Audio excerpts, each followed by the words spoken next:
Finance. Deputy Superintendent Stephen Nielsen was recently recognized by the Washington Association of School Business Officials, known as WASBO, with the John Janeft Outstanding Service to K-12 Education Award.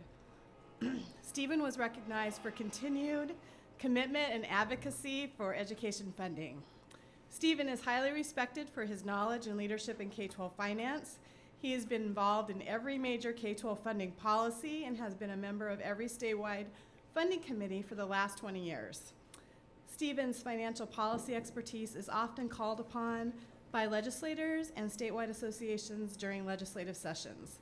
Please join me in recognizing and honoring Deputy Superintendent Stephen Nielsen.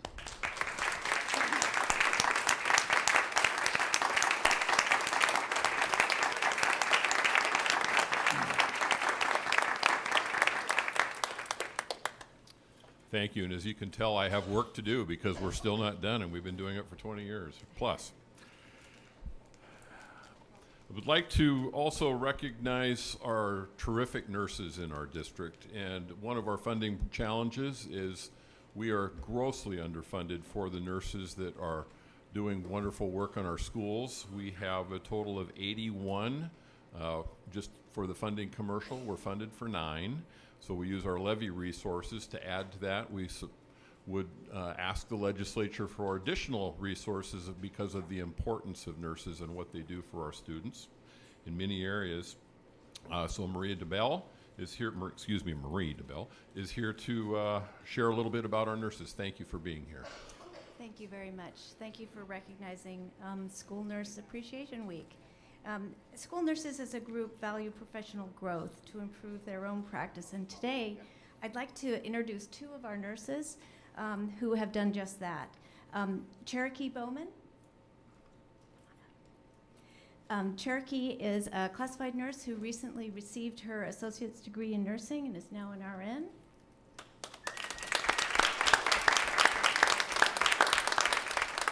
And I'd like to bring up Lisa. Lisa Oles is a Bachelor's of Science in Nursing, and she recently earned her National Board certification as a school nurse.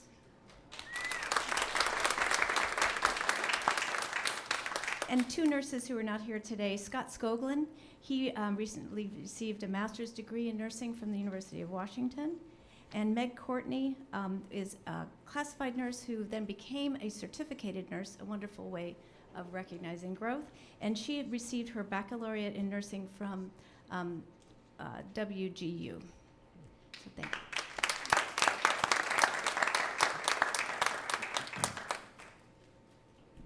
Pat Sander, Executive Director, Coordinated School Health. I also want to honor Marie DeBell today because Marie has recently informed us of her retirement on August 31st.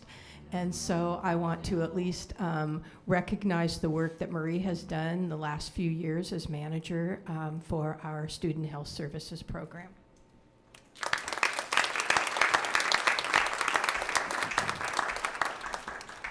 Thank you. Thank you. The DeBell family has given this district and this city a great deal, so thank you, Marie. We also want to honor our substitute teachers. Substitute teachers make life in a classroom extremely value added. They are there on the average of about 1/10 of the time for a student's education as our staff is going through professional development activities, as they're doing other things in their building. Based on their schedule, substitutes are an integral part of the success of our students. And we thank you so much for all of what you do. And the association highlights schools who create sub-friendly environments. That means that every year you get to choose a few and highlight them. And this year it is Greenwood Elementary, Leschi, Rainier View, Hamilton Middle School, McClure, Orca K-8, Franklin High School, and Ballard High School. Those schools have gone above and beyond to make places substitute friendly. That doesn't mean everyone does. They just get extra accolades. So I'd like to invite Peter Henry up to speak a bit about our substitutes. Thank you, Peter. Great. Okay, well, thanks very much. Peter Henry, President of the Substitutes Association, and I brought my cheering section along. And we'll actually co-present this award. So this is the time where it's not really Teacher Appreciation Day, it's School Appreciation Day. And the one thing, we've heard that there's a lot of schools. Why didn't my school get the Sub-Friendly Award this year? I know we called out 8, but that doesn't mean there's only 8 sub-friendly schools. There's probably a lot more, and so we need, we need people to promote those particular schools. So this is like an advertisement here. You know, if you are from a school and you really think you're treating subs really well, talk to the subs and ask them to recognize you. And I really want to do that. I'll read my statement here, and then I will call on Doris Brevoort, who's also a sub, and she'll read another statement. As you said, approximately 10% of a student's time is spent with substitute teachers. In my case, since I taught the whole year as a sub, they are getting their 10% all at once. And other substitute educators who are equally important, the paras especially, and also the SEOPs, others. Being a substitute is so much more than merely making sure there's an adult present in a room with children. Whether we are there for a single day or in a long-term assignment, we are there to promote students' education in the best way we can. And this depends crucially on the relationship we have with the building administration and staff. So, as in years past, we're honoring the schools as being especially sub-friendly, where we feel we are most effective, right? It's not about the schools being nice to sub, it's about us forming a professional and collegial environment so we can be our most effective selves. And if your school's not on the list, we know we've missed several, and we encourage staff at all schools to reach out to subs and ask for their support next year. Hint, hint. And here's Doris. Thank you so much. Good evening, members of the board and colleagues. I'm Dr. Doris Brevoort, also representing the Seattle Substitute Association in our presentation of Sub-Friendly Awards. I retired after 25 years as a school counselor and teacher, and I've been a substitute in numerous buildings over the past several years since my retirement. And this sub-friendly presentation recognizing many schools, the many ways that schools plan and provide for substitutes coming to the buildings, so substitutes, guest teachers, can enter their posts as prepared and positive as possible. Every step along the way adds up to a good day for the substitute, for the students, and the building as a whole. We appreciate planning and communication on part of all the teachers we are standing in for, school secretaries who offer greetings and orientation, finding the room key, custodians who are friendly, welcomes from administrators who stop by our classrooms to ask how things are going. Today we're recognizing schools who are identified by substitutes as providing consistent support for subs, and thank you all so very much in all the buildings. More than just our experience in these buildings, we thank everyone throughout the buildings who lend a hand, an ear, or a smile to make substitutes as part of the building for the day. Each moment of outreach as we do our best to cover the bases for the educators who cannot be there today is appreciated and helps us to make a positive experience for the teachers and the students. The district could not run without guest teachers. We're happy to play this role in the big picture of school success, and as always, it takes a village. We thank you again for welcoming and supporting us as we serve you. And we'll be doing, I'm going to do this buildings. So we've got this lovely certificate in a beautiful plastic frame, and here we go.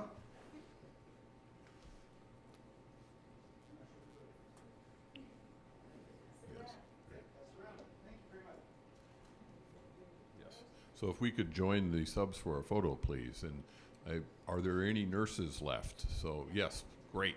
So what we'll do is we'll do 2 photos. First we'll do the substitutes and then the nurses. So I'll join down here, please.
We have a long agenda tonight, so I'm going to keep my remarks short. We always report out on our improved systems and some of the things that we're doing, and just to highlight one of them, we have started an Information Technology Advisory Committee, went through an extensive vetting process. We had over 150 applicants with outstanding resumes to fill slots for less than a dozen community members. It was a very difficult process because we would be stronger with all 100 plus people in the room. Therefore, we will draw on their expertise in other areas. Nevertheless, yes, and there are just some tremendous folks from our community willing to help us with that and systems improvement around technology, and we're very excited about the opportunity. We want to thank all of our community members for engaging in the School and Family Community Survey. We use that to instruct us on how to improve systems. We also want to recognize that there are a number of other task force opportunities. If you look on our website, you will see opportunity to engage with us in many different areas, so please do that and please become engaged. To the district, that's a good idea. Next, we want to talk about some good news. We had an annual scholarship awards ceremony in May, and that recognizes graduates who are approaching the end of the school year. Then Director Harris and Mack were able to attend and honor 26 recipients of scholarships who have overcome significant life challenges. They're stunning people with amazing stories, and they are an inspiration to all of us as we look forward to how we help each of them and all of their peers be successful in life. We have some state champions in the district, as we always do. The Hazel Wolf K-8 team took home first place in the Mathematics, Engineering, Science, and Achievement. That's the MESA competition at Microsoft Conference Center on May 19th. They are going to represent our state in Philadelphia in June, so we wish them well and know they will do well. We also have, and sitting among us tonight, Ashley Nair from Franklin. The Franklin High School recently won the nationals in the mock trial competition. That it would be the nationals in the mock trial competition.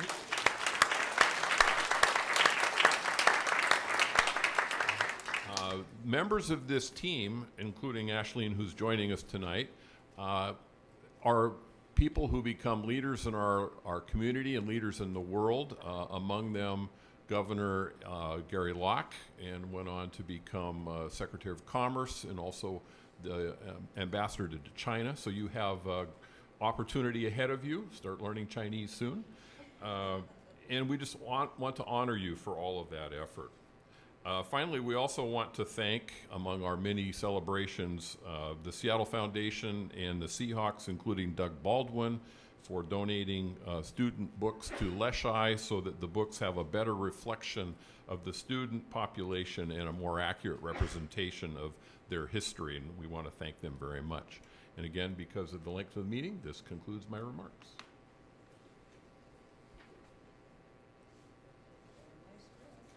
Sorry, I could have cued you. Okay. Student presentations this evening. We have an opportunity to watch videos from students at Whitman Middle School. I'll invite directors to take a seat out front, and also would advise folks that may be listening via audio that our current Channel 26 broadcasting is not working. They're working on it as I speak, and it should be available for streaming on YouTube tomorrow. Thank you.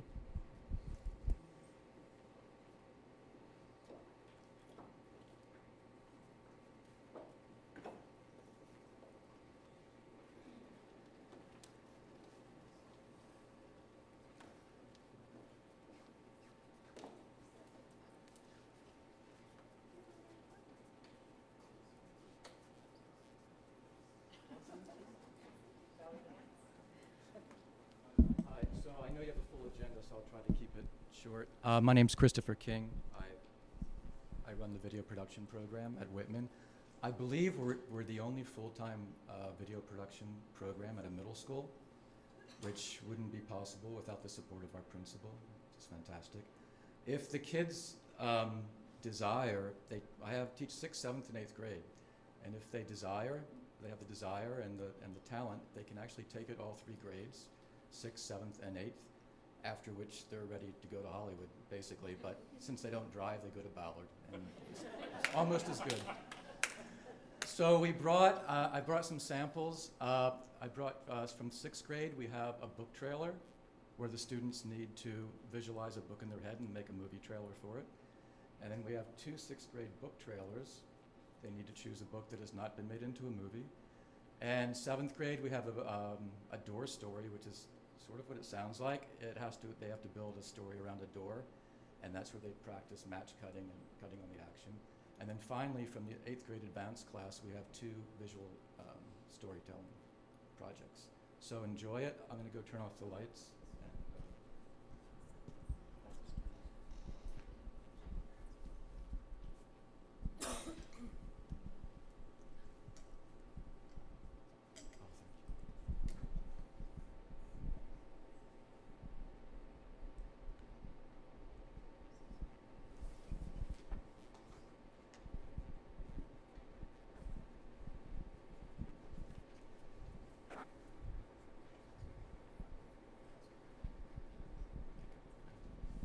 We had some technical difficulties with this earlier as we were preparing. We thought we got it to work, but I suggest we circle back to this. We'll call our tech folks, maybe do some board comments or board reports, and then we'll circle back.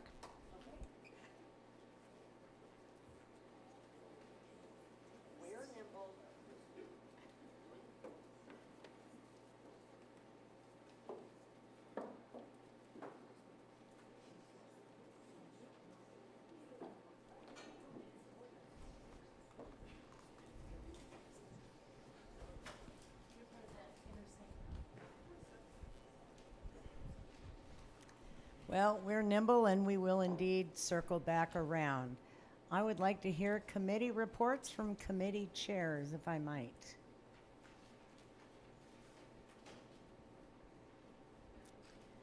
Director Mack and then Director Burke. I have 2 updates, one for legislative and also for ops. So I'll just do both. Good evening. So I had the opportunity this last weekend, Friday and Saturday, to spend 2 days straight with my colleagues across the state at the WASDA Legislative Committee meeting. WASDA is an organization like the organization that honored Mr. Nielsen here a bit ago. It's the School Directors Association, and every year they set a legislative platform and support advocacy at the state level. Those 2 days were really interesting and engaging. We had legislators visit, talk about what happened last session, as well as really robust conversations around issues like school safety and what are we going to take stands on for this upcoming legislative session as a statewide body.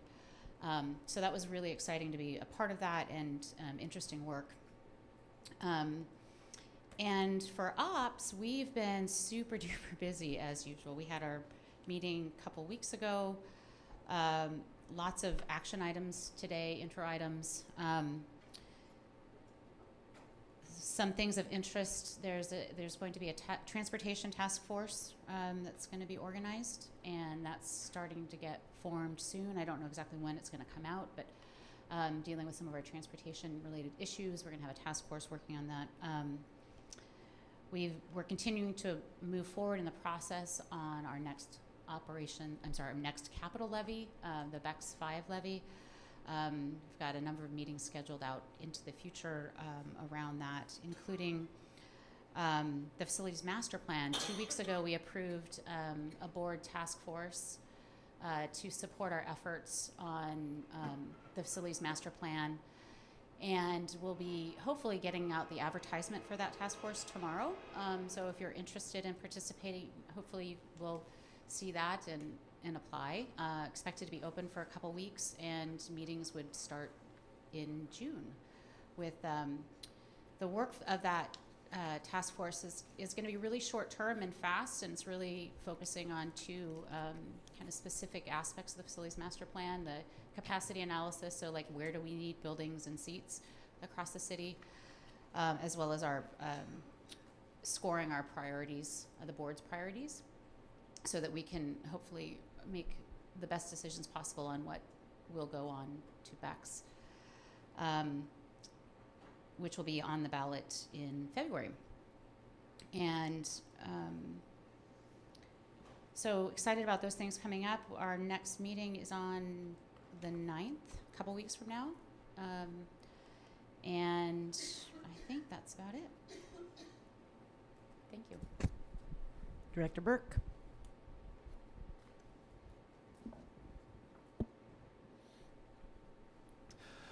Well, we get to continue to do fun stuff, lively stuff on the Curriculum Instruction Policy Committee. You'll see a few of them today.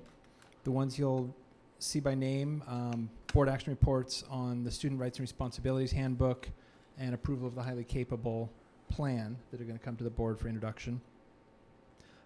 We get standing agenda items around the Formula for Success, which rotates through essentially the different components of it, the three pillars: the MTSS pillar, the EOG pillar, and the PAR pillar. So we get regular updates. And last cycle, we got a report from Brent Jones on the work around SMART Goal 2. And we also get a regular update on the 24 credits and instructional materials adoptions.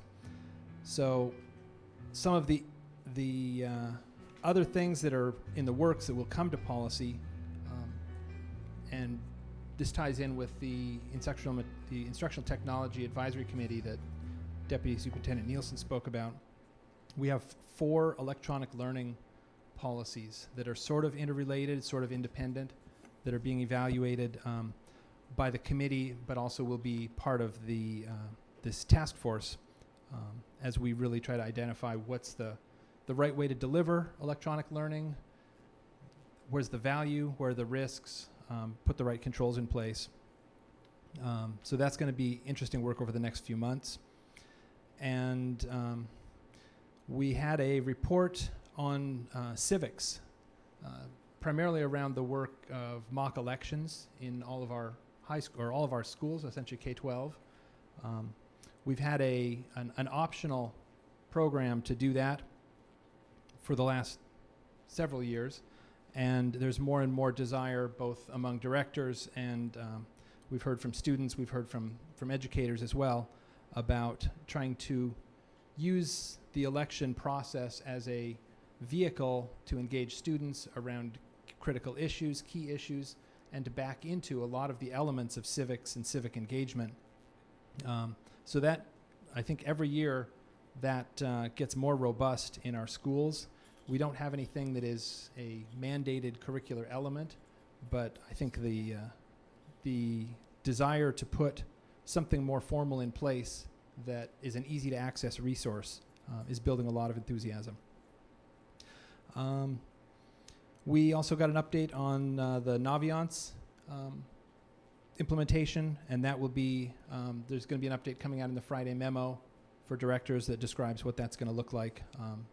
I think most folks have heard about it, but more clarity around what that adoption or what that implementation looks like, and specifically how families opt out, where are the engagement points for that. Looking forward, we have some more exciting stuff. We have our one of our favorite topics, CSIPs, Continuous School Improvement Plans, that we call the Annual Approval of Schools. That's coming to the committee next month on June 12th. We also are getting a report, and we'll be discussing the policy on alternative learning experiences, ALE schools. Looking beyond that, in subsequent months, we have a policy, a long-standing policy on the books called A02, that is our performance management policy. And it's a sort of a element of a bygone era that's partially used but not really used, where we put schools in different performance tiers essentially and use that as a mechanism to determine how much we can, how to support schools, how to provide things for schools. And I think we've shifted, I think in a positive way, from a sort of a numerical performance model to an equity model where we're addressing more of the needs of schools as compared to something that could be construed as punitive. So that's going to be probably a fairly significant body of work to look into. And then just to bookend that, there's going to be a formal adoption of the Since Time Immemorial curriculum for Native education. And that's being prepared right now by staff, and will be coming through the next CNI policy committee meeting. And right now we're looking at how it relates to assessments and professional development funding. Director Pinkham, A&F, please. Thank you. Yes, we had our monthly meeting on Monday, May 14th, and I think Director Mack was appreciative that we went beyond 6:30. That isn't just operations that takes too long. It was a very full meeting. We had a number of bars that we'll be discussing tonight with introduction. A lot of them, the good news is about accepting some money from some grants. Others requiring the payments that were mandatory required to have, which some of the things include the risk management, families and education levy, the Best Start for Kids grant, HIV education grant, Kids of the Middle with the National Foundation. Very appreciative of their continued support. Looking at the LSI consulting for our HR success factors and recruiting, it's a good way that we're actually increasing how fast we can actually get people on board and streamline our services. And I think HR and Director Codd are very appreciative of what we're able to do with those. Special education related services, again, mandatory things that we have to pay for, Seattle Children's Hospital, and also a Head Start grant application for preschool that we're looking at. And we also included some special attention items. We do have our annual Head Start report that was presented to us at the meeting. Information purposes only, with us taking over the Lake City property again, we are looking at making contracts with a subcontractor to handle the leasing and paperwork for us. Other items of note, I think that we also know, our budget hearing. We are looking to having a public hearing sometime towards the end of June, hopefully well in advance before we actually vote on the budget on July 11th. So we want to make sure we get the word out to our public. Come to these hearings, let us know what you think about the budgets that we have so far, so that by the time we vote on it, we'll hopefully have heard your voices and address any issues and concerns the best that we can. Regular agenda items, just a monthly financial update. Also looking at how we can look at our levy, what we should go for as far as per pupil costs in case it stays at its current level or might be raised.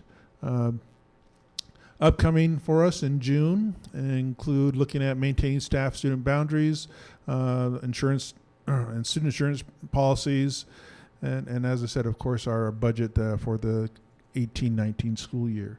The next meeting will be June 11th, 2018. If you can attend, please do so. Also, as far as other audits we do have coming up in June, a couple of schools audits will be presented to our A&F committee, include Cleveland and Center School. And as noted, I think we also have some other audits that will be presented to the board next Tuesday, May 29th. And that's what I have for A&F. Consiglio. Any other committee reports at this time? Okay. Ms. Ramirez, could you check to see whether the video snafu is fixed at this point, please? It appears so. Let's try number 2 here. Thank you.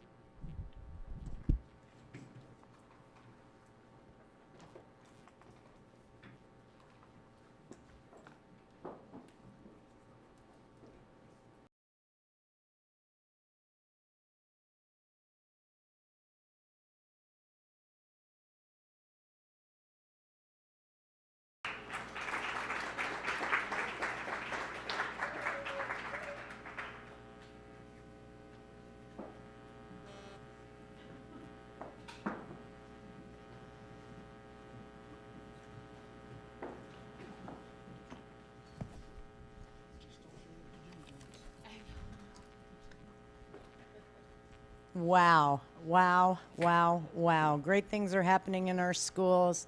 Thank you to Whitman Middle School, and thank you to all the students that put yourselves out there and made those terrific films for us.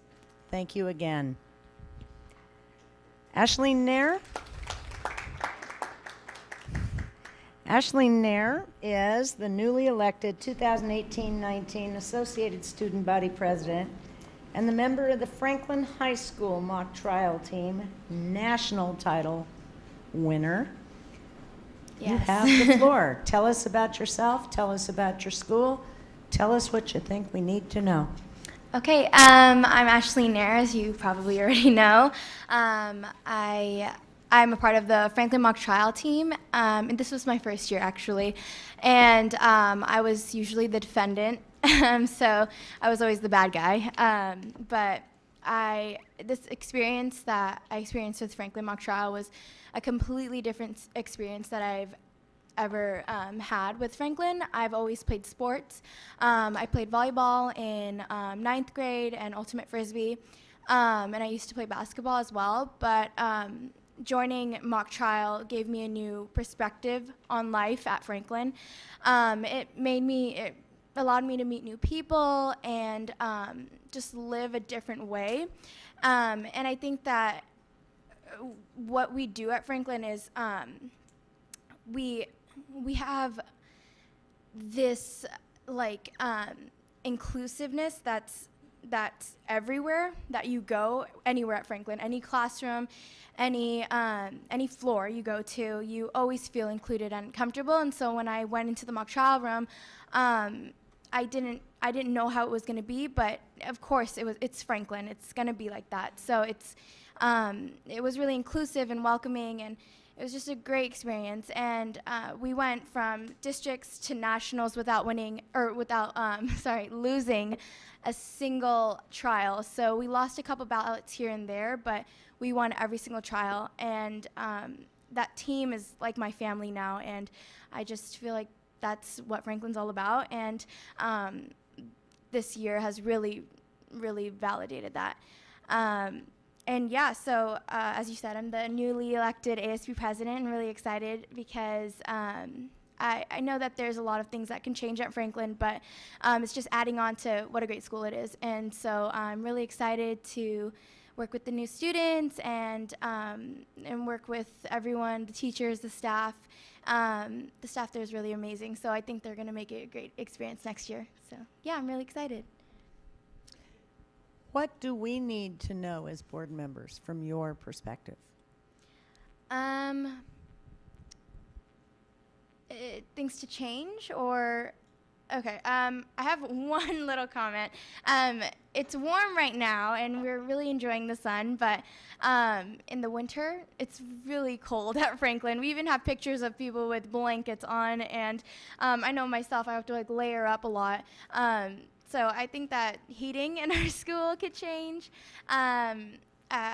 But we all share blankets and everything, so we're good there. But I think the heating can change. And I just think that I just want everyone to know, I want the world to know that Franklin is such an amazing place. It's such an amazing place. It's inclusive and welcoming and loving and caring. Everywhere you go at Franklin, you find someone that will like enwrap themselves in you and love you and want you to do your best. And it's amazing to feel like that you have somebody every single day. So I really love Franklin, and I think that everyone should know how great of a place that Franklin is. Terrific. Thank you very much.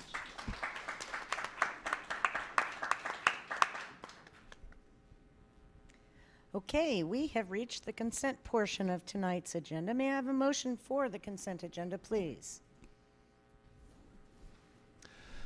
I move the consent agenda.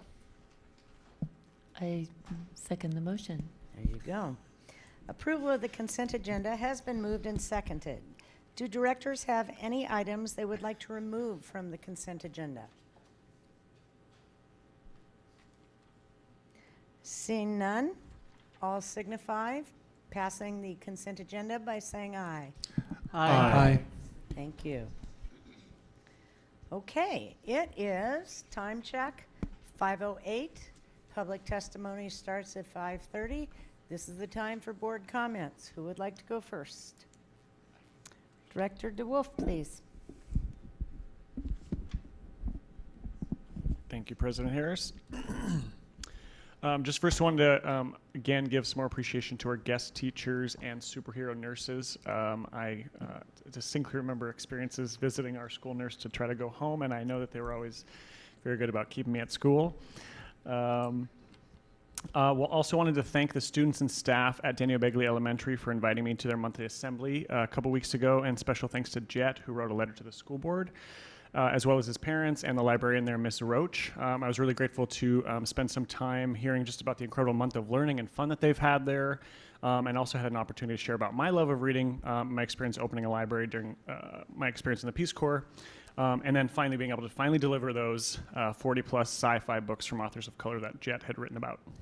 And then also thank you to students and staff from Washington Middle School, namely Ms. Hill's English class and Principal Fulmer for also having me at Washington Middle School to share more about why reading is important, and then also deliver the remaining 40-plus sci-fi books from authors of color. And then just special thanks to Elliott Bay Book Company for being supportive and donating those. I just spent the last 3 days in Yakima and attending the Washington Low-Income Housing Alliance's conference on ending homelessness with a full day focus on student homelessness. This is a rhetorical question because obviously people don't respond back, but if you've ever been tent camping, there are 125 unsheltered students in the 2016-2017 school year. Those unsheltered students live in cars, parks, campgrounds, temporary trailers, and abandoned buildings. I'm probably going to go camping in a couple weekends, and I can't imagine doing any work or homework or anything productive in a tent, for example. So obviously this is a crisis, and just want to bring this up at each of our meetings. OSPI released the report last month in April that last year, totaling 4,280 students had experienced homelessness within Seattle Public Schools. 708 of those are unaccompanied, and like I said, 125 of those are unsheltered. Looking forward to meeting the great folks at tomorrow's African American Male Advisory Committee meeting.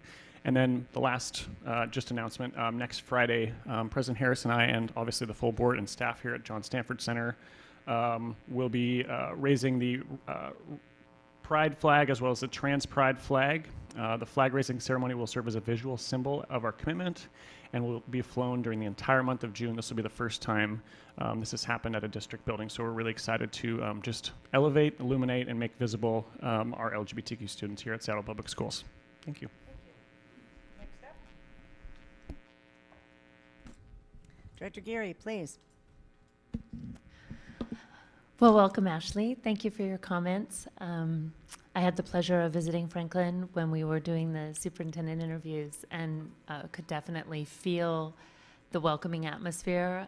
But beyond that, the inquiry, just curious minds willing to engage with each other, with us, looking to the future and supporting one another. So and you asked for warmer rooms.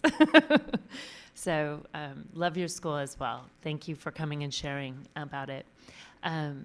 Dr. Jones, Brent Jones, and I had an opportunity to go. We're doing what we call an EOG listening tour, and we had a chance to visit Eckstein. So thank you to the Eckstein community. We had a room of about 12 students or so, maybe 12 to 15 students join us for some time.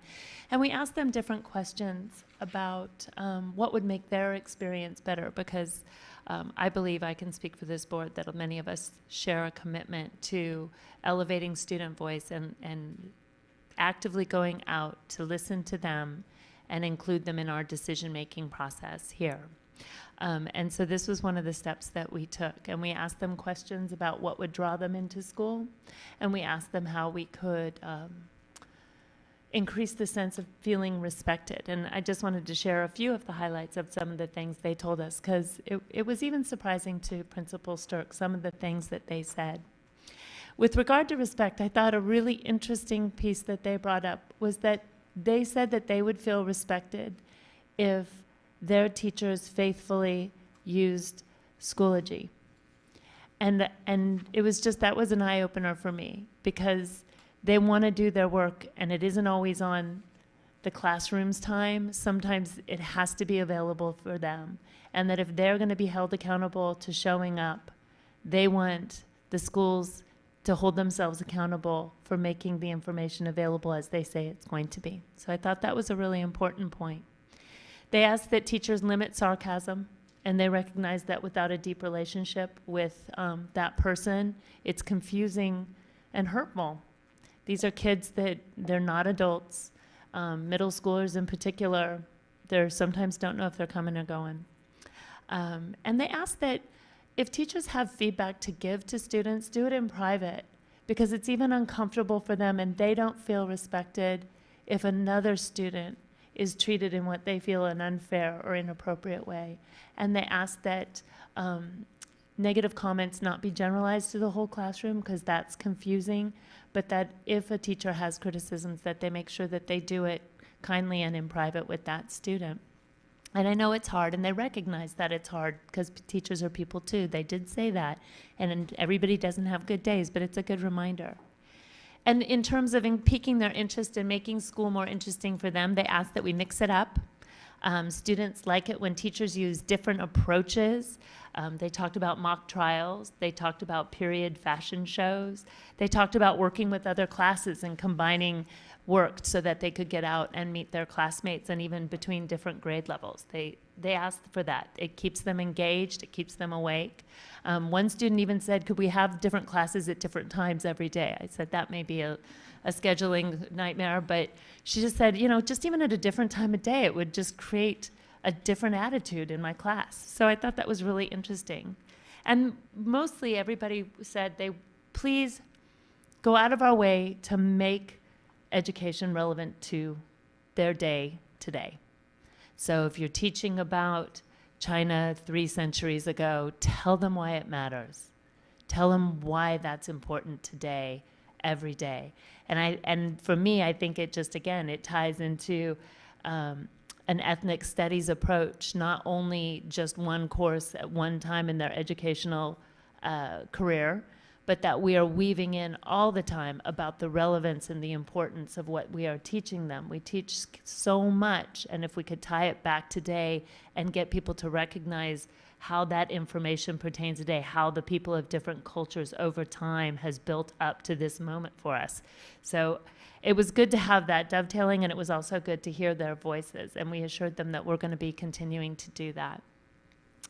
I continue to have my Tuesday morning meetings at Zoka on Blakely from 8 to 9:30. Most Tuesdays I'm there. I post if I'm going to be there. I post if I'm not going to be there. I'm hearing more and more, and actually have been asked to meet privately with people about the private funding of our public schools through PTA dollars. And I feel the urgency throughout our city on us coming up with some type of way to address the inequity of this. So I do believe that that is something that ultimately we're going to address from the ground up, because we have to have our parents and our communities asking for it. But I hear you. I appreciate so much the people who are coming forward. If other people are interested in that, contact me and I will put you in touch with the group that is working on it. I'm going to meet with the Alliance for Education and talk about that, make sure that they have whatever thoughts they can have for helping PTAs share dollars.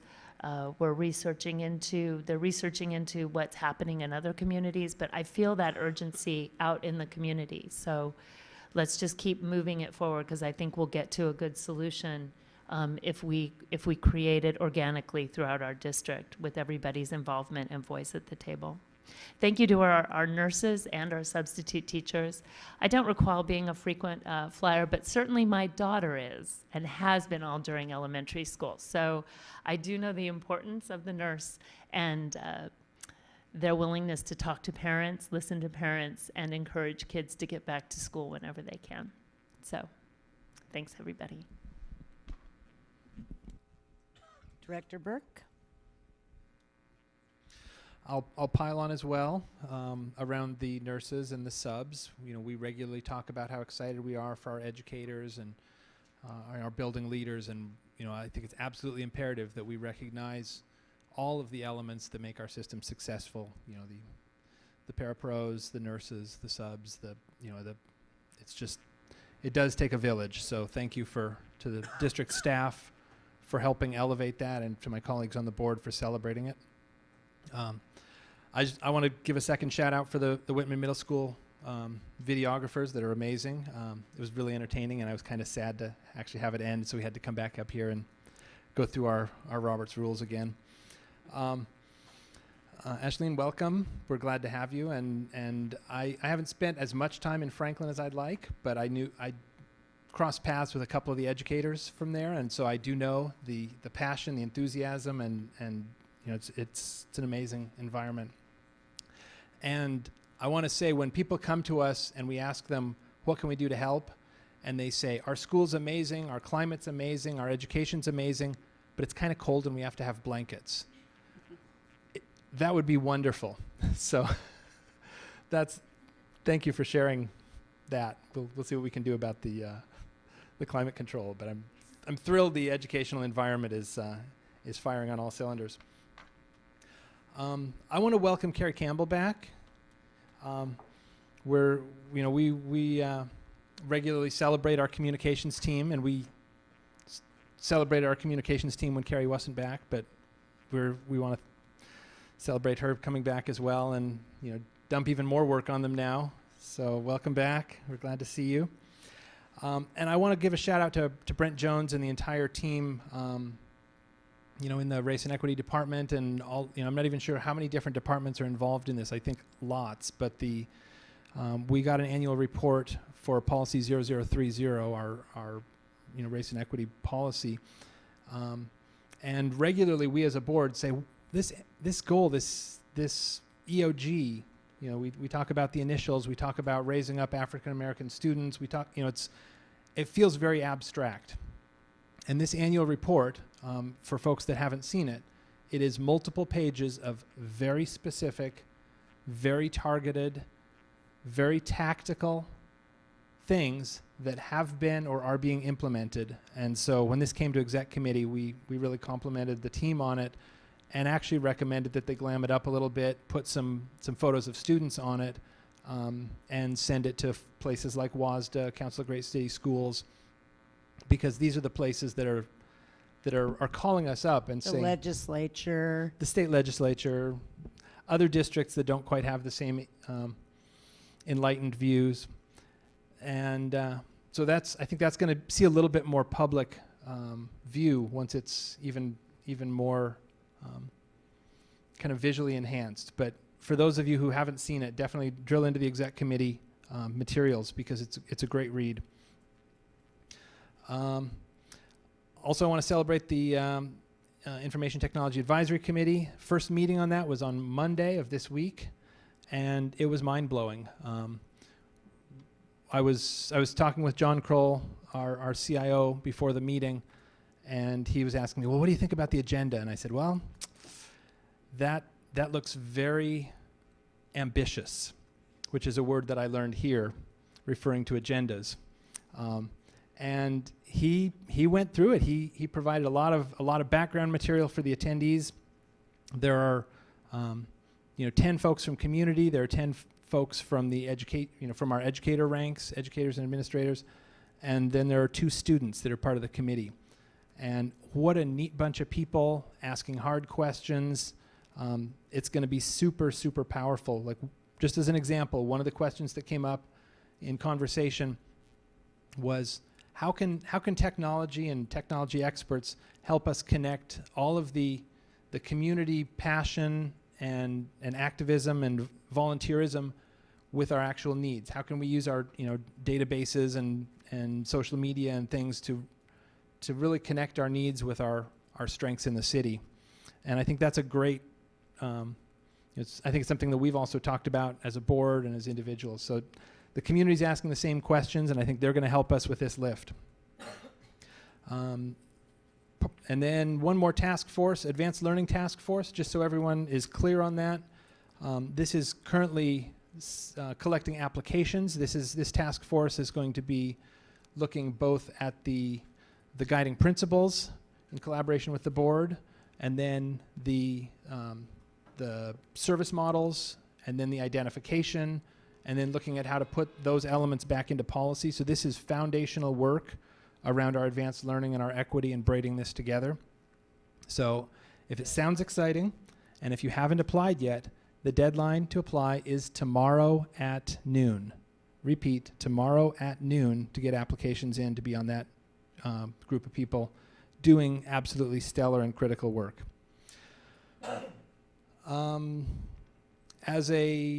I have a community meeting June 9th from 4 to 5:30 p.m. Greenwood Public Library. It's still in the unconfirmed, but as soon as it's confirmed in the next day or two, I'll get it on the calendar.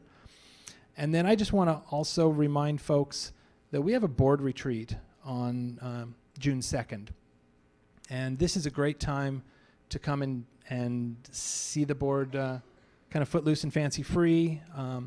You don't actually get to participate too much, but you'll get to listen in, and we'll drag you in some places and certainly talk during breaks.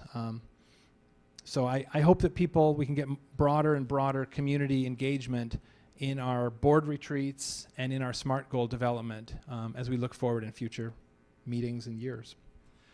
That's all I have. Thank you. Next up, quickly, before public testimony starts in 5 minutes.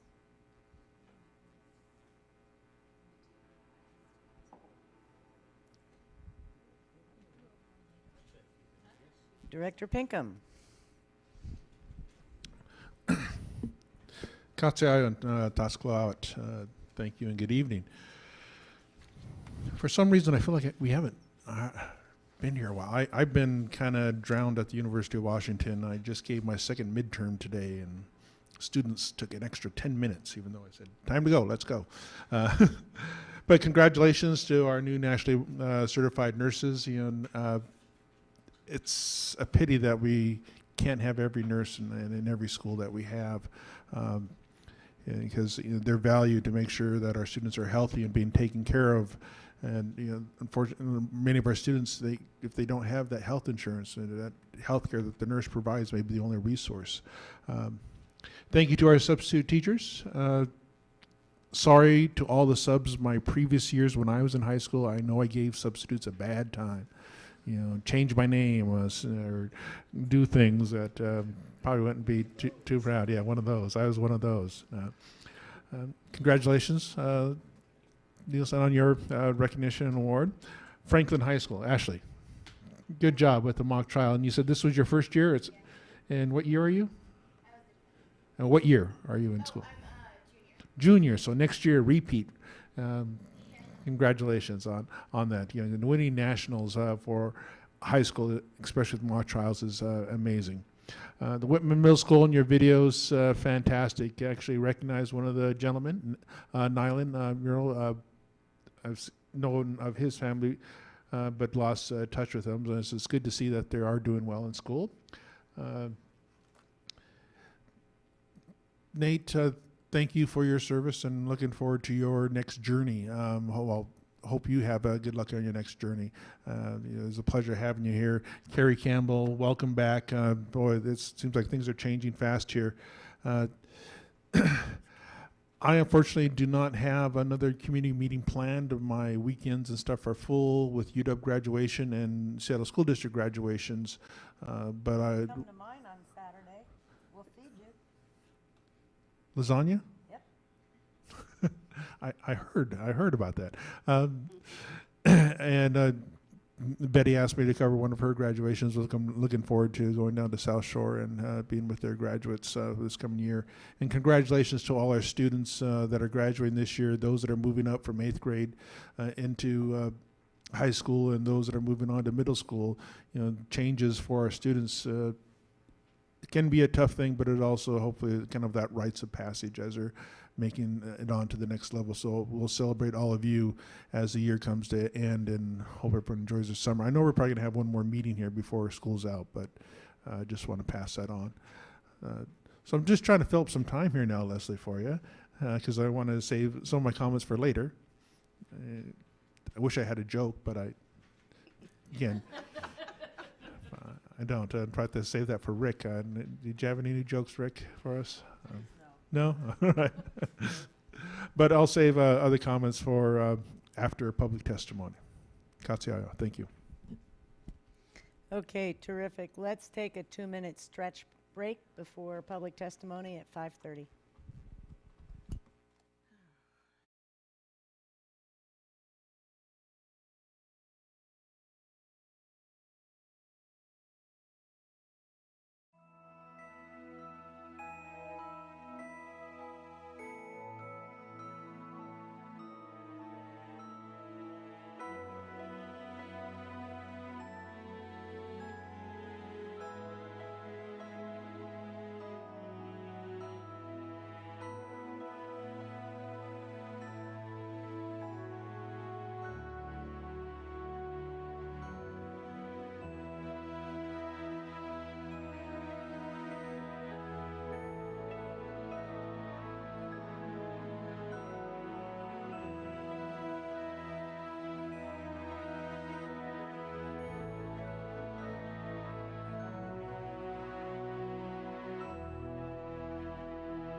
Back on schedule. We have now reached 5:30 p.m. and we're going to public testimony next. The rules for public testimony are on the screen, and I ask that the speakers are respectful of these rules. We do not take public comments on items related to personnel or individually named staff. I will rule you out of order. Please do not make me do that. The majority of the speaker's time must be spent on the topic he or she has indicated they wish to speak about. And also like to note, the speaker has 2 minutes. The yellow light will come on when you have 30 seconds to go, so start wrapping your comments up at that point. Ms. Scheck, please read the first 3 speakers, please. First up for public testimony, we have Ricky Bondoc, followed by Chris Jackins and Owen Richards.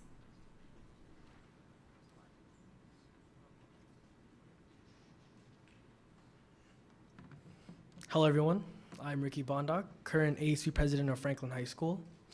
I'd just like to start off by saying Franklin is an amazing school. I've been here all 4 years. I've been a student athlete my whole high school career, playing multiple sports throughout the year, football, wrestling, and track. Some of my future plans, I plan on going to SU and studying business, but I like to add on to what Ashley was talking about in our many accomplishments. First thing is we recently won the Molly Moon Sunday June Challenge. We were actually here a couple weeks ago with Molly Moon, and we won that. Also, I like to give a quick shout out to the girls frisbee team. They also won their championship, which is pretty crazy. Some things I'd like to talk about are going back to what Ashley was talking about, being cold in school. Throughout the fall, winter, and a little bit of the spring, many students have brought blankets to school, really big puffy jackets. Even when it's 60 degrees outside, it feels like 40 inside the school. This has been a problem. I've talked to many students about this, and it says that they feel very uncomfortable in school. Yes, Franklin does have a very warm atmosphere, but for many students, it's hard to learn. While being cold and shivering, it's hard to write down or do a test. It's hard to think. And another thing is the windows at Franklin. Many students have joked about this, but I think it's a very serious matter. And yes, Franklin is a very old school, and many of our windows are broken, but some windows, when you put them up, they do not go back down. Yes. Thank you.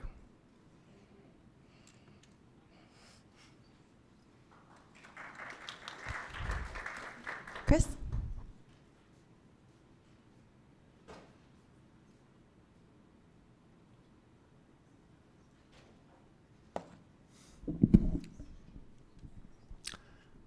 My name is Chris Jackins, Box 84063, Seattle 98124. On the contract for the Student Data Portal, do students and families have the right to examine and delete entries from the data portal? On the Cleveland Field Lighting Project, 5 points. Number 1, the district hired an outside examiner to produce a report for the superintendent on recommendations regarding environmental review for this project based on the State Environmental Policy Act, or SEPA. Number 2, the examiner recommended that the district avoid scheduling athletic field events when other concurrent school events exceed 85% parking usage. Number 3, the examiner stated, quote, the responsible SEPA official should seriously consider recusing herself from future environmental review that is associated with her work on the Bell Times Task Force, unquote. Number 4, the superintendent rejected both of these recommendations. Number 5, this action by the superintendent harms the Cleveland neighborhood, and it harms public confidence in the independence of district environmental review. On Licton Springs K-8, please resolve space issues at the school. On Native American educational programming, please quickly support a board action to reestablish a school in the tradition of the district's previous Indian Heritage High School. Thank you.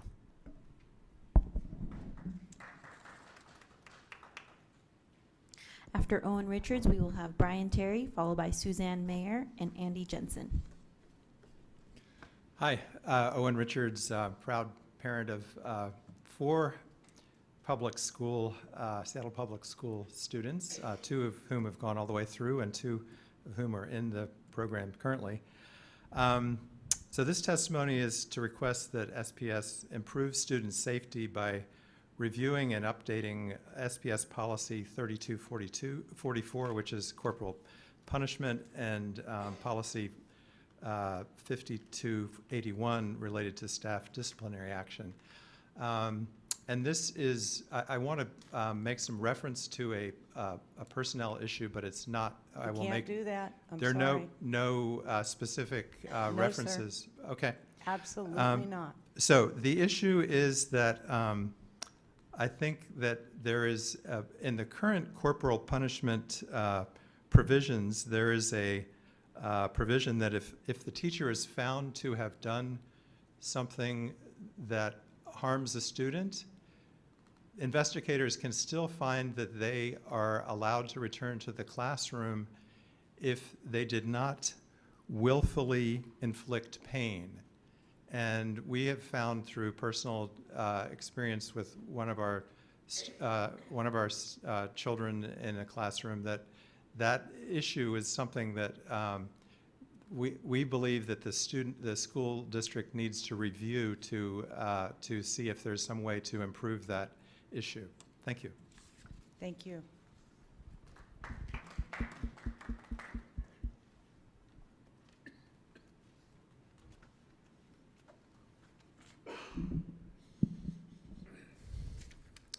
Good evening.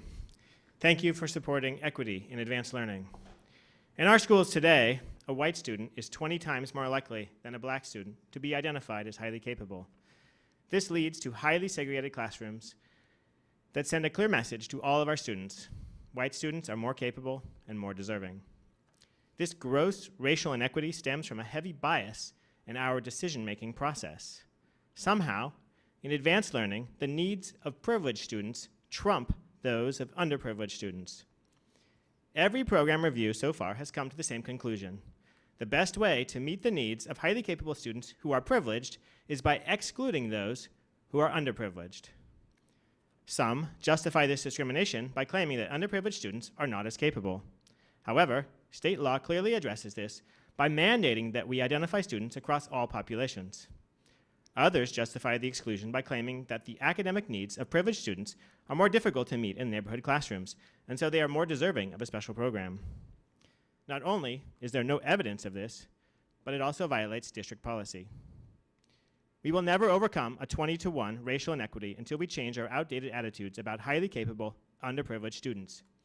In compliance with state law and district policy, we must find and serve these students. By desegregating our program, we can send a new message to our students. All of you are capable and deserving. Thank you. Suzanne? Andy? Shanna Brown? After Shanna, we will have Sabrina Burr, followed by Shanika Russell. Hello, my name is Shanna Brown. I am a Snohomish, Still-Squamish, Squaxin, Puyallup, Muckleshoot, Tulalip, Snoqualmie Indian. And I'm the proud granddaughter of John and Blanche Hoptowit Craig. I'm also the parent of 2 SPS students. And I grew up on the Yakima Reservation where I didn't belong, and I knew what it was like. And that's why I became a teacher, to make sure that all natives are visible, represented, supported, and honored in their schools. I'm a member of the Parent Advisory Committee for Title VI, but I'm not here to represent them. I don't speak for them. I'm a teacher at Robert Eaglestaff Middle School, but I'm not talking for them. I'm not representing them. I'm here because I'm tired of people claiming that they speak for me when it comes to Native students, Native needs. I'm tired, quite frankly, of the bullying that's been happening, and that's what it is, and so we might as well call it that. When someone purports to speak for an entire community, they don't. That's impossible. I'm tired of only one voice being listened to, and one that yells insults and misrepresents the work that I'm very proud of. I'm very proud of the work that the district has done. To date, we have 430 teachers and librarians that have been trained in STI, and we have more to follow with high school teachers being trained next year. We have a district budget of over $750,000 for our Native program, and that's the district funds, not the title funds. We have so many things to be proud of, and we are responsible for all of our Native students. We have tried segregating our Native students, and it doesn't work. My grandparents were boarding school kids. It didn't work for them.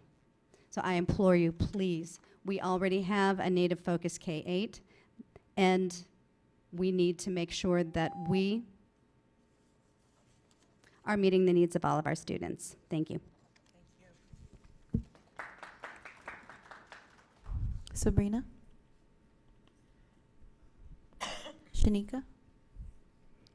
After Shanika will be Shannon Crowley, followed by Kevin Gallagher and Kim McCormick.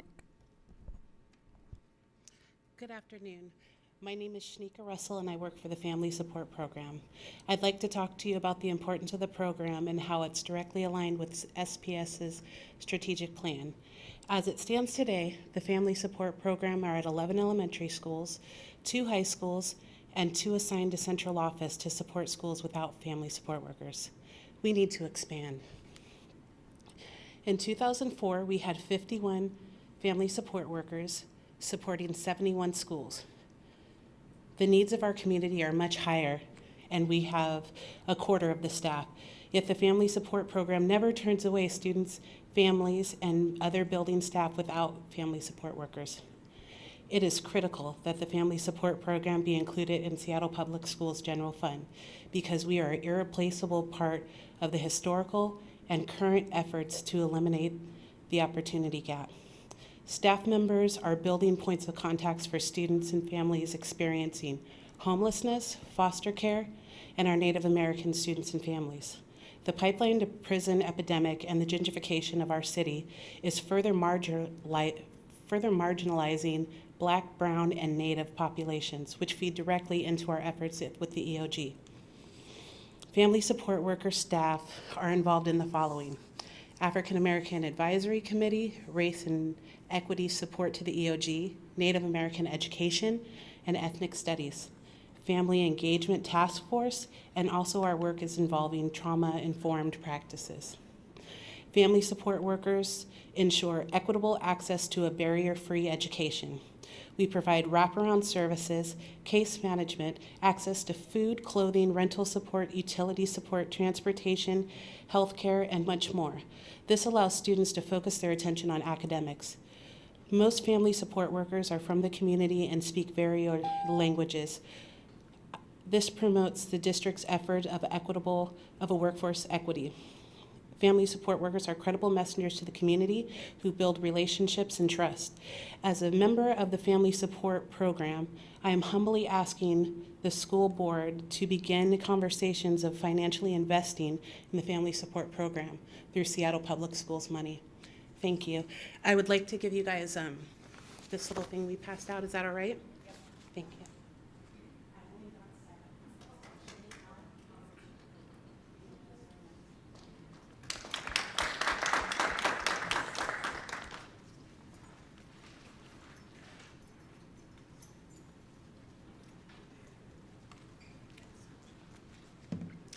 Good evening.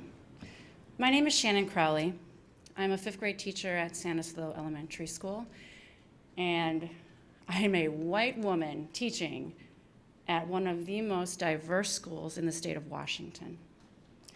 And I'm blessed to be a white woman in that very diverse school. So it broke my heart this past Monday when one of my Muslim students who is observing the holy month of Ramadan broke down in front of his laptop during ESPA testing. He was tired, he was hungry, and he was thirsty. Our brains don't work when they're dehydrated. Our brains don't work when they are hungry or tired. And yet, as a district and as a teacher, we are complicit in promoting institutionalized racism when we force our Muslim students to test in high-stakes testing during the month of Ramadan. It's not fair to them. It may not be as a parent in elementary school, but let's think about the 11th graders whose future earning potential and their ability to go on for further education may hinge on this test. It's not fair. It's inequitable. There's an injustice here. By the way, Ramadan falls at about the same time next year during our ESPA testing window. We need to fix this. This is not fair. This evening I heard you talk about how students need to feel respected.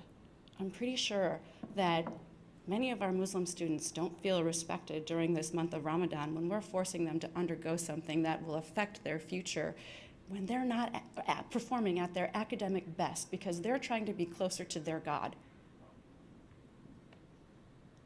I'm sure that we didn't take into consideration race and equity during the discussion, however the dates were come up with for this test. It needs to be fixed.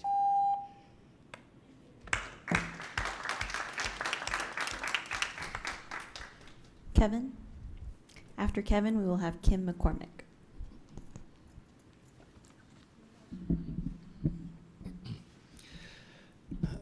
Hello, my name is Kevin G. Gallagher, kindergarten teacher at Bryant Elementary. I speak today in the hopes of garnering your support and wisdom in a decision to help Seattle Public Schools be more inclusive in a long overlooked area. To paraphrase Dr. Seuss's The Lorax, I've come to speak for the Jews and the Muslims. Despite HR policies to the contrary, SPS does support one religion over others. We operate on a Christian bias calendar and always have. No Christian family ever has to decide for the high holiday of Christmas whether to send their children to school or not. But Jewish families and Muslim families and staff make that decision every single year for their high holidays. So in practice, SPS does favor one religion, Christianity, over others. It really is a Christmas vacation. For years, I've told my students and families that I make a personal commitment to them that I will teach nothing new on the high holidays of Yom Kippur, Rosh Hashanah, the first day of Ramadan, and Eid al-Fitr. I know of no other teacher in Seattle who does that. But for 2 of the last 3 years, the SPS calendar has made that impossible for me. Why? Because the first day of kindergarten in 2016 was the first day of Ramadan. So the message to all Seattle Muslim families was welcome to Seattle, but not on the first day of school. In September 2018, we will tell our incoming Seattle Jewish families the exact same message for Rosh Hashanah. We're just going to move on without you. I began communicating this message to district administration in November 2017. I wrote to the superintendent and my area administrator. That silence is the same message I received from them. Please, I ask for your advocacy and help to move SPS equity beyond a race-only focus and to respect more students, families, and staff in our schools. Time will not permit me to give you more details on other ideas, but my name is Kevin G. Gallagher, and I want to work with you in examining this. Please contact me. Thank you for your time and service.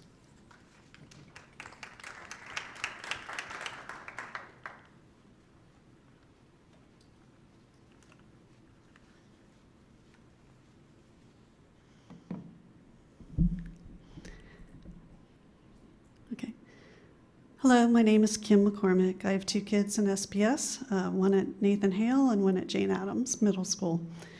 2 afternoons per week, I serve as a traffic safety volunteer, assisting kids walking across the street between Hale and Jane Addams.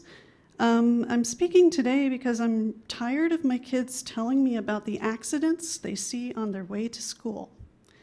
Last week, there was a vehicle collision involving kids at the intersection of Northeast 115th Street and 35th Avenue Northeast.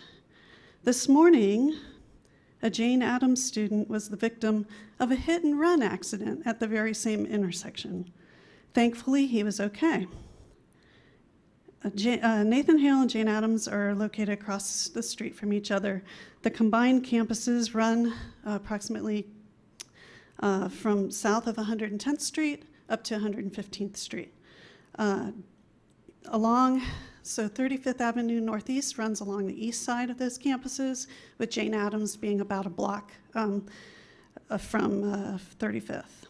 So the designated school zone along 35th Avenue Northeast is very, very narrow. It doesn't span that entire region.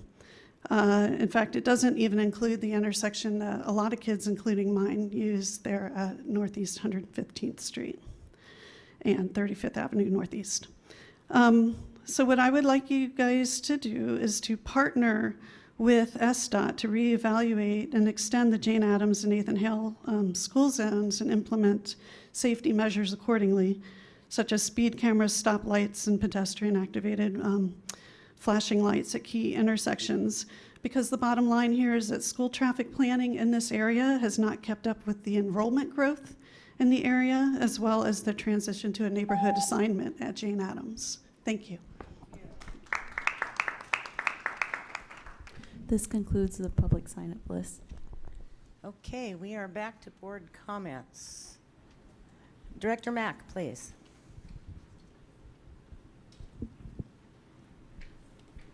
I first want to say,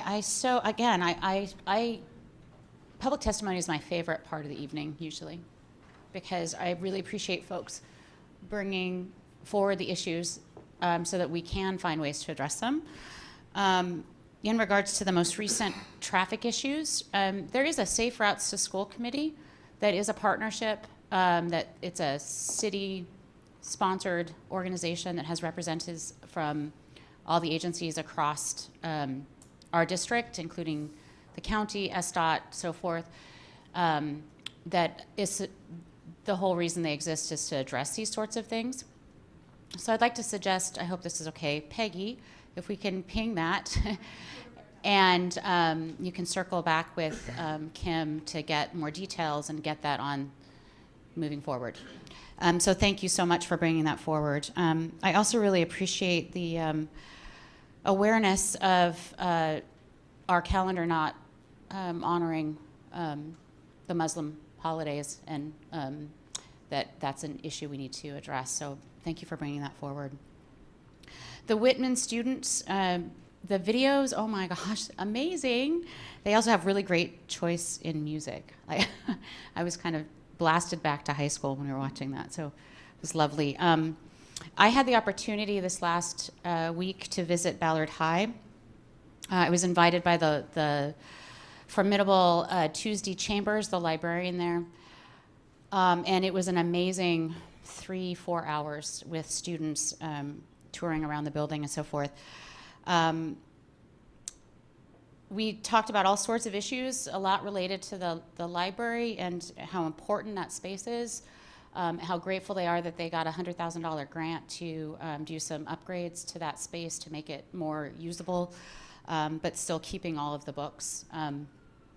And the students that came and took their time to talk with me and share their thoughts, Nell Baker, Sophia Dresner, and Olivia Knoll, engaging students. I also got to meet with the representatives from the STAR committee, the Students and Teachers Against Racism. The students there, Mercedes, Sadie, Allie, and Emma, super passionate, and were asking amazing questions around how to be even more effective in their advocacy on these issues. And so I'm grateful that they are doing that work. They're speaking up, and I'm in awe, actually, of the passion these students have. The other group that just blew me away was the representatives from the school newspaper. The Talisman, if you haven't ever seen this newspaper, let me hold it up. This is like a professionally written newspaper. It is amazing. This issue, in fact, was recently given the award at the National Student Press Association in San Francisco as the second best of show. Winning awards, it's online. You can also get a subscription for $35 and get it sent to your house. The students that met with me, the editor, Eleanor Dudley, and Samantha Goldstein, who does their treasure related work, said that this class and this doing the newspaper was so impactful to their lives in so many different ways, because they learned across genres. They were learning about history and current events and politics and graphic design, and so these sorts of classes are the ultimate project-based CTE learning, in my opinion, and it was just so exciting to see that in action. These students, they're busy. They were advocating last year and helped get passed the Student Free Speech Bill, which is, I believe, the first in the nation where students have rights to free speech protected in our state law. The bill was sponsored by Senator Fain. It was passed last session. So that, to me, again, I'm in awe of these students and the amazing work that they're doing and how engaged they are. I also then met with Lucas and Thomas and Kaylin. These are gentlemen who wanted to talk about how important reading was to them and how it was perceived to them to not be cool, and how they've been trying to shift that perspective in their school, that reading is cool, learning is cool. And they set up their own times to go and read to students at Salmon Bay Elementary to share their love of reading. And at the AP History class, they asked me some really good questions. One, they wanted to know specifically what's going on with the science curriculum for next year, and they're concerned around that still. But the second one, which raised an issue, and is John Kroll in the room? I wanted to bring this up, and ping it is an issue that might need more investigation, and that is that they told me that their Schoology and their Office 365 systems don't work at home usually, that they have an issue with actually getting online and getting logged in, and that in many of their classes, their teachers don't know how to use the technology effectively. So we have some issues around implementation of these wonderful systems that we have, and I just wanted to kind of bring that up as add it to the list of projects to be working on. But I really appreciated them bringing that up and talking about that. I get to go visit the center school tomorrow, and super excited to meet with those students as well. I had my community meeting a few weeks ago, and it was a super duper sunny day, so nobody was there for the first 15 minutes, and I thought I was going to go home and enjoy the sun myself, but then 2 people showed up, and they both wanted to talk about the overcrowding at Robert Eagle Staff and Licton Springs and the issue there. And they both had a very broad perspective around wanting to make sure the solution is good for all students. And I really appreciated that. They were looking for coming up with solutions for next year and the years in the future to alleviate the overcrowding in a way that serves both schools effectively. They talked about how they hope that there will be increased sharing of the building space next year and work on that, as well as, they're anxious to kind of find out whether or not we can move some wait lists and that sort of thing. And so my understanding is staff is still working on those things, and that in the next few weeks we may have a better picture of what needs to happen for next year. And then we are in the process of figuring out potential boundary changes for the year following to help address that. I don't have a community meeting set for June yet, and I am going to try to do that, but it's an incredibly busy time. We have a number of ops-related, BEX-related, as well as there's 2 community meetings about the Magnolia opening and the boundaries there, which impact all of Queen Anne and Magnolia. Those are happening in a couple weeks. I want to say the 31st and the 1st, but it's online, so I apologize for not having a date off the top of my head. And the last thing I wanted to let you know about is that I finally got a new Facebook page up. So if you're interested in finding out, maybe when I'm having meetings or interesting things that I've posted or sharing, I have an actual page that you can go to. Eden Mack is the page. So thank you, and next. Director Patu?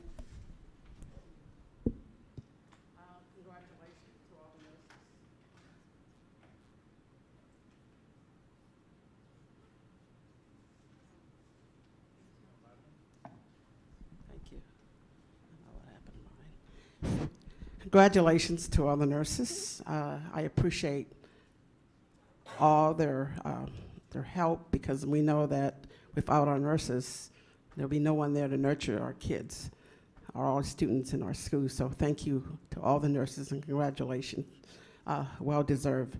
So I want to say thank you to all our substitute teachers.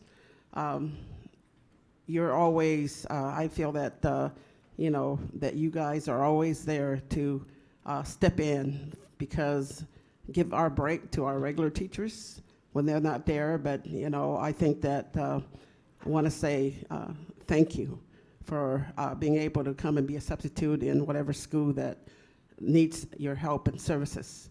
And hopefully that all schools will be able to treat you with respect, knowing that it's hard to be a substitute teacher at a school when you're actually just coming in to get to know the kids. So hopefully that'll be one of my goals in the Southeast, is to make sure that all our schools actually treat our substitute with a lot of respect and hopefully more welcoming atmosphere. And I also want to say congratulations to Stephen for his awards, well deserved.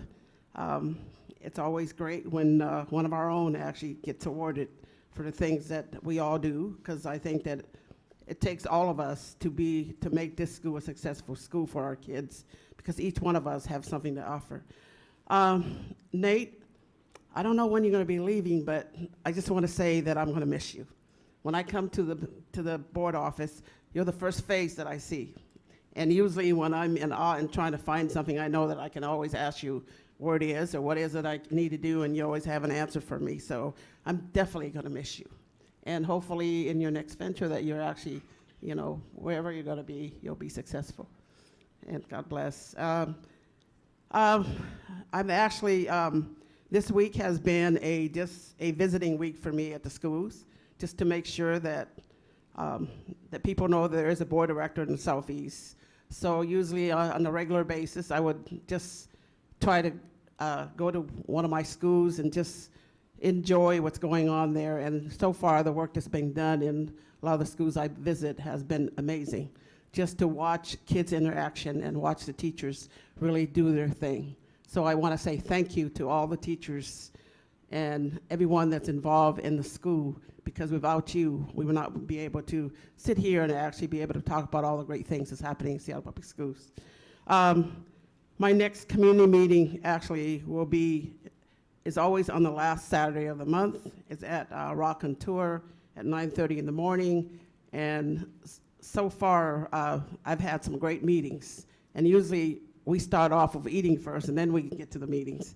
It's one of our mornings that I look forward to get up and be able to come down there and be able to wait for community and parents to come and meet, so we can be able to have a really great conversation about what is it that we can do together to make this school district the best that we can.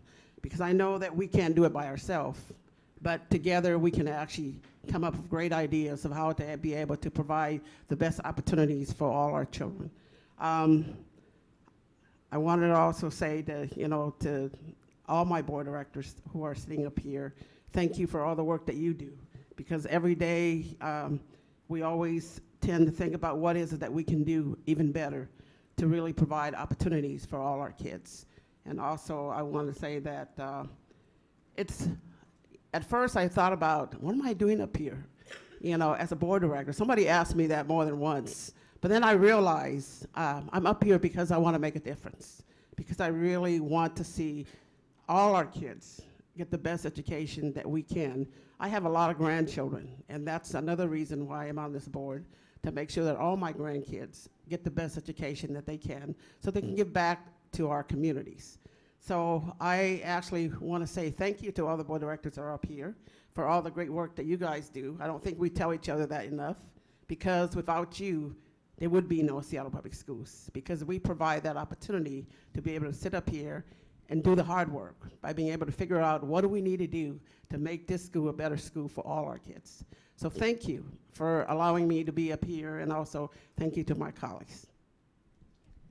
Are there other directors that would like to respond to public testimony at this time? Director Burke? I would just like to respond to two points. First of all, I'll publicly state my embarrassment for not going out and introducing myself to Shana earlier. I've wanted to do that for about 3.5 years or 2.5 years, so we'll catch up at some point.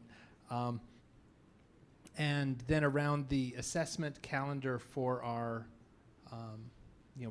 interferences with all of the different things that it could potentially interfere with. And I'm going to be completely non-specific in general there.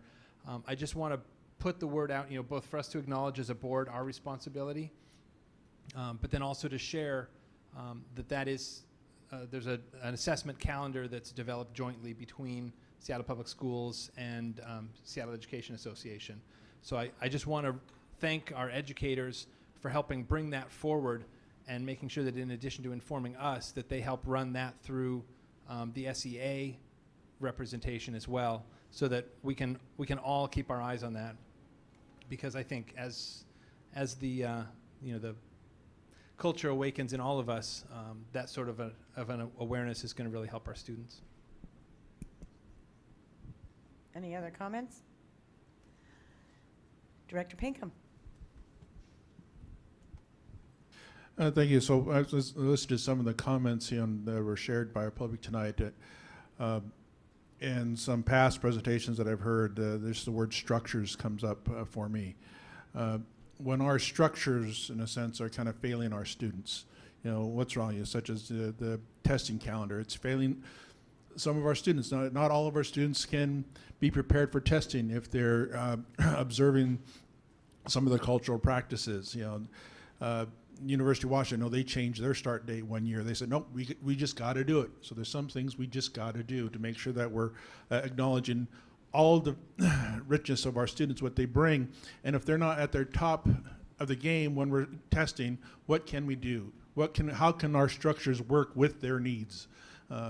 So as we work with SEA and to make sure we're testing at appropriate times for everyone, or do we have to have separate test times to accommodate those needs? Those are conversations that we need to have and make sure that all our students are aware of it. On the Native focused school, my vision that it would be an option school and not all natives would expect to be going there, and that you can opt in or out of it. And it's for me that having to see students come there, it's not a bash on our current Indian Education Services. They're doing a fantastic job. Since time immemorial that, Shannon, what you did, we're going to see a CNI officially adopted. Yes, it's a state mandated thing, but for us to take that forward, let's make this even firmer, that we are going to officially adopt this, because I know some of our teachers out there didn't even know about it. Okay, the state passed this, mandated, but no one knew about it. How do we get it instigated? So what they're doing, what Gail Morse is, they're doing something for our students, but when we look at our own data, we're still not doing the best that we can for our Native students. So that's what I see this Native focus school helping to do that. And if students have that desire to stay where they're at, great, that help them out and keep them going. But we have other students that need that support, that cultural identity, that identity safety. And for me, when I look at all the data that we get shared with us from our schools and seeing how they're performed, and we have a list down, African American, white, Asian, Hispanic, American Indian students are missing. And when we ask why, they say, oh, they're so small, we can't report the numbers. And that's a shame, because then our structures are marginalizing our students, saying they don't exist in a sense. So Director DeWolf up here, that we've been saying, at least acknowledge, hey, the numbers are too small, we can't share it. But some of the data that we have, we just leave them out. So with the Native Focused School, my hope is that we begin to start seeing numbers that we can measure. Here's a significant number of students at a school that are of Native descent, Native Hawaiian descent, where our numbers are too small in other schools. I can say, here's how these students are doing. And go from there to make sure we're serving all our students and giving the best that we can. And one of the things, talking with Director DeWolf, unfortunately, I think there is some animosity in our Native community that we have to bring us together, not to be fighting each other. And thank you for coming here and sharing your words, and just makes me feel we got to address this issue. Katsiayo, thank you. Okay, last, hopefully not least, I echo the thanks of my colleagues, and I thank my colleagues. It is frustrating work, but it's a blast to do it with such good people. And it's really a privilege.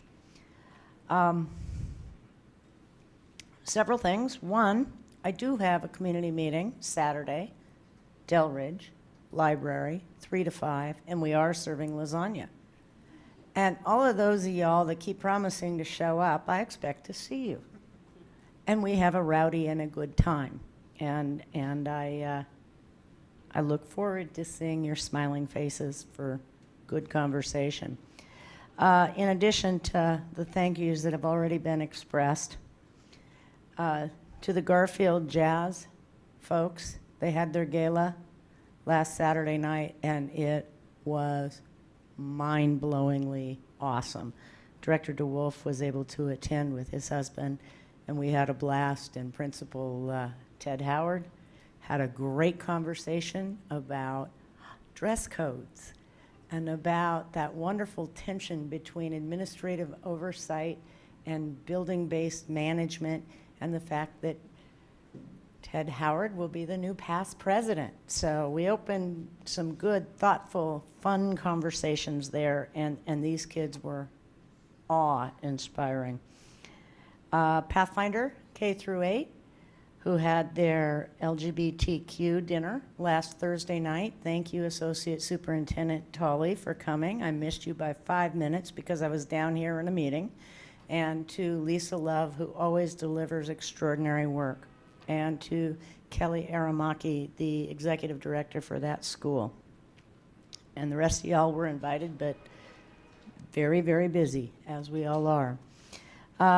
Last night, I had the opportunity to join Arts Corps, the King County Youth Execs, and SOAR, and Secretary of State Kim Wyman out in White Center to talk about youth empowerment and voting. And it was a terrific evening. And needless to say, Kim Wyman, being from a different party than I, she and I had a wonderfully profound conversation, but the fact remains, if folks don't vote, we get what we ask for, and that's frankly unacceptable. And I think some of the folks in Washington, D.C. are living proof of that. John Kroll, Rick Burke, and the ITAC task force had the opportunity to welcome and sit in for about a half hour. It is off to a hell of a start. There was so much talent in that room. It is extraordinary.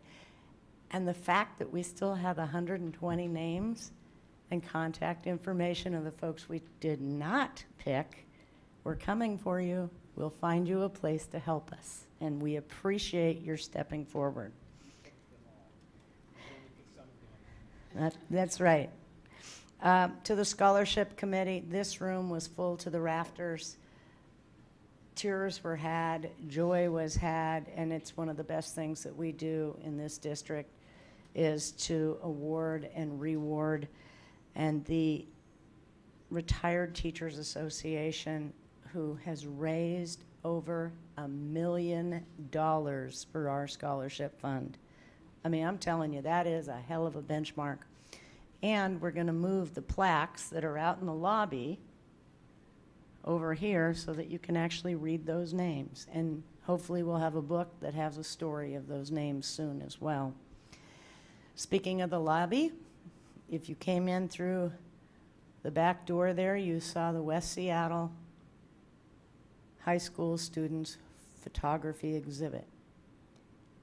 All that took, folks, was 2 emails and teams coming together to make it happen. So if you got a good idea, put it out there on email. Folks are willing to help you make it happen. I was out at West Seattle High School for their CTE night. I said, wow, we need to lift this up. Teamsters came together, facilities came together, the arts folks came together, and it happened. And we really do need to be celebrating the good things and using that lobby as a gallery. Thank you to Mr. Baldwin and the Seahawks. Larry is out at Cleveland tonight picking up an award. That's why we have the esteemed award winner, Deputy Superintendent Stephen Nielsen. And it's nice to see that other people recognize your brilliance. And if they had a award for a sense of humor, you'd win that too. Even in the worst of times down here, when we're talking about budgets, he still comes at it with a smile and with a teamwork attitude, and it's hugely appreciated. Personally, thank you to the Nathan Hale Horticulture Program, who had their plant sale a week and a half ago, and I cleaned up. And next year, you want to be there. The deals are great, the quality is great, and it's a way to support, again, one of our CTE programs and to lift up.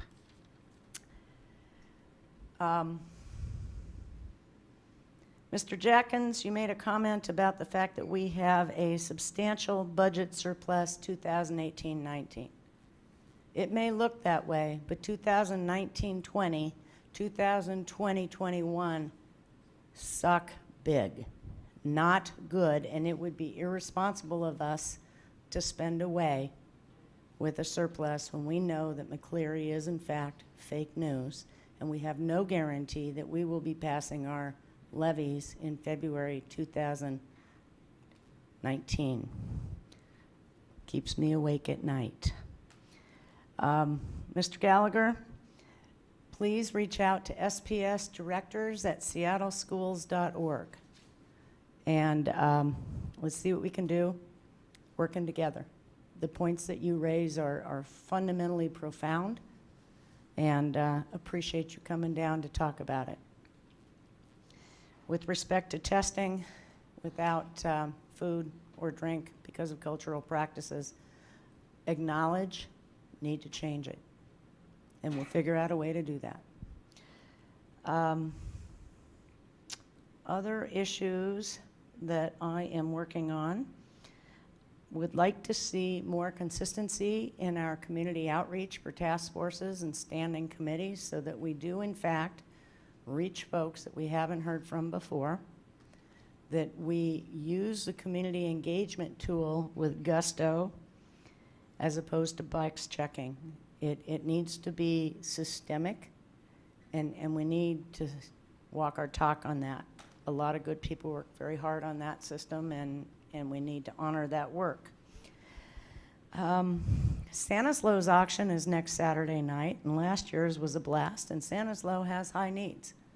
So check them out on their website and come on down. It will be a good time. Last, I want to say thank you to my family and my employers. This job takes a lot of extra effort. We're big folks. We knew that going in. No one's whining. But having the grace and the space to be able to do good work really deserves a shout out and a thank you, because you miss dinners, you miss family outings at work. You ask your team members to pitch in for you, especially if you work for a small employer, especially if you are running the team like Director Burke does, and especially if Director DeWolf and all of us are working real hard, but shout out and thank you. And thank you to the staff who are holding hands and making us look good, and we're working towards progress. We are going to take 15 minutes. We will reconvene at 6:35. I might add that we have 4 intro items and 21 action items. Oh, baby. They protect me from myself. My feet are small. There you go. And we have a scheduled adjournment of 8 p.m. tonight. So, folks, I'm hoping we'll keep their comments cogent and short. Thank you.